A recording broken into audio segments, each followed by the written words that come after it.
Welcome to Liberty Revealed, the only show where you will learn about all things liberty.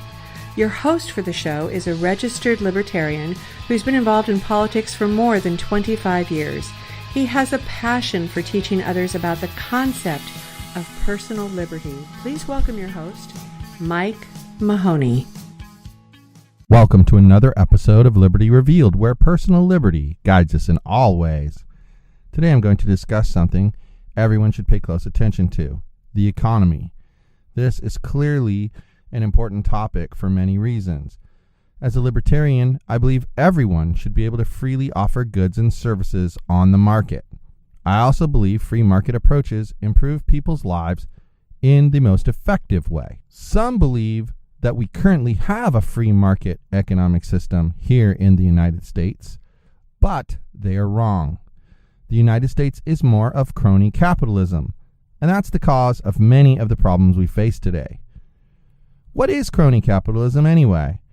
It is a system where businesses don't thrive because of risks they take on their own, but because of a relationship between government and businesses.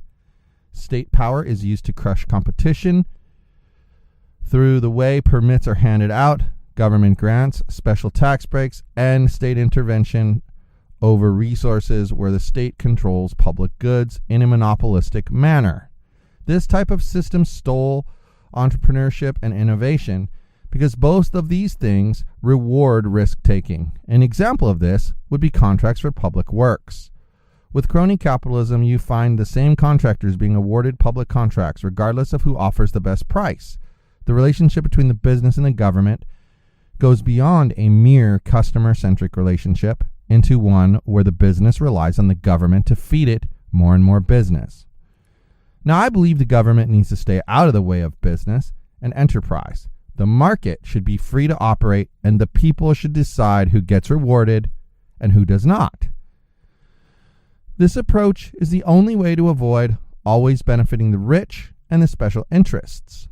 Those groups rely upon lobbying efforts to give their businesses an advantage. They use lobbying to get friendly with government, seeking regulations that favor their own bottom line. Some say President Trump's approach is a strong indicator of the existence of crony capitalism. The false appearance of pure capitalism is publicly maintained to perceive the exclusive influence of well-connected individuals. This definitely resembles the approach Trump uses. He offers easy answers and free things without any regard for the details. As a libertarian, I default to freedom on all things, and that includes the economy. When we as citizens are allowed to run our businesses as we see fit, innovation and creativity provide value to the consumer.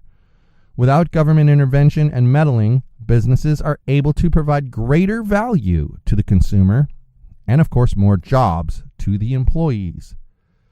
This is exactly why I believe government should have a very limited role in economic issues.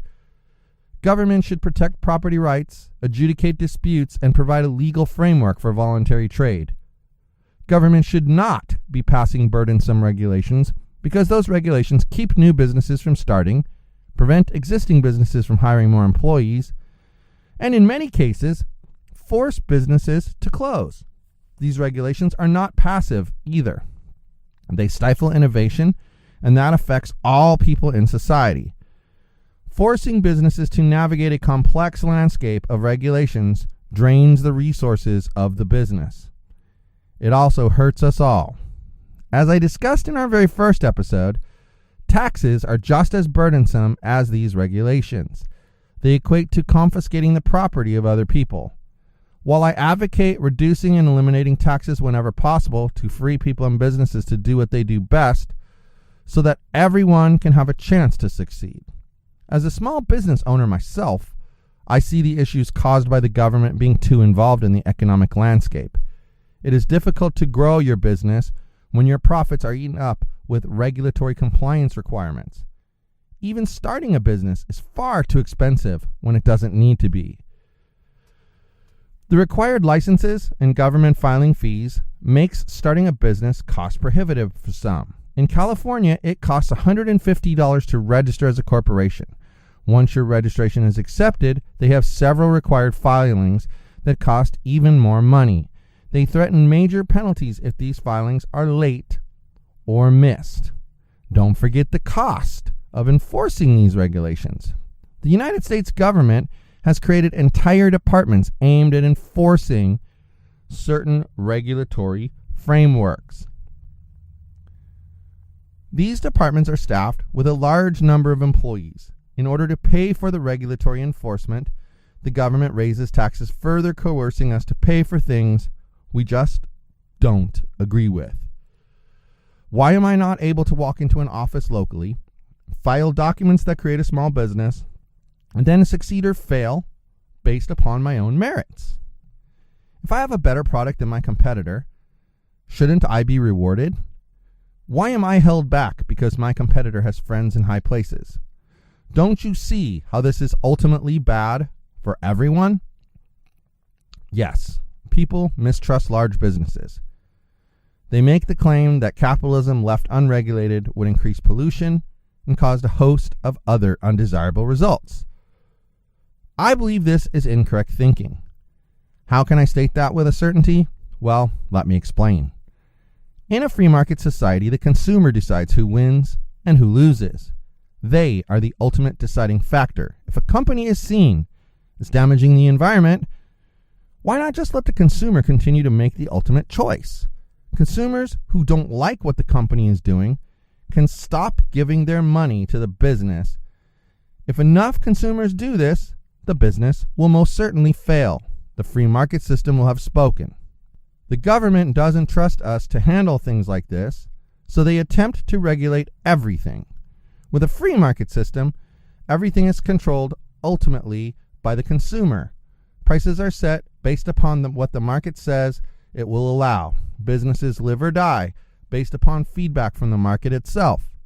Consumers have the ultimate power through their own wallet.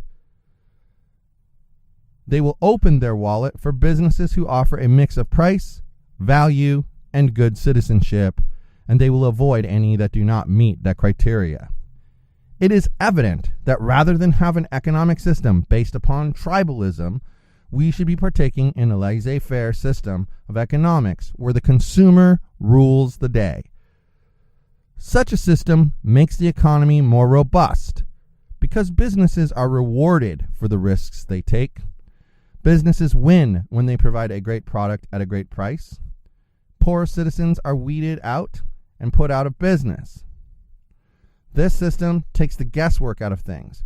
Right now, those seeking to regulate businesses have no idea what people value and how much they value it. It is time we promote the rights of all individuals to achieve their personal and professional objectives, so long as they do not infringe upon the rights of others. It is here that the government's role exists, to be the arbiter and defender of our personal liberty. This results in a free market system that will expand the economy and inspire growth and confidence. This is all I have for you today. If you have questions about today's program, you can address them to info@yogispodcastnetwork.com, and that is YOGISPODCASTNETWORK.com. I would absolutely love to hear from you. Thank you for listening today, and please consider subscribing so you never miss an episode. Personal liberty is worth fighting for. I am a big believer in personal liberty. To me, my rights end where your rights begin. What this means is laws should ensure that your freedom to live your life as you choose does not impact everyone else's freedom to live their lives as they choose. This is personal liberty. If you want to learn more about personal liberty and get more from this show, sign up to receive my 10-page guide on personal liberty entitled Liberty Revealed. You need to fill out a simple form located at yogispodcastnetwork.com/Liberty Revealed. That's YOGIspodcastnetwork.com/Liberty Revealed. Once you read through that ebook, you are guaranteed to be in a position to apply the philosophy of personal liberty. Thanks for listening to Liberty Revealed, the show where you learn about all things liberty. Please visit the show's website at yogispodcastnetwork.com/LR, where you can reach out to Mike directly with your questions and comments. Again, that is yogispodcastnetwork.com/LR.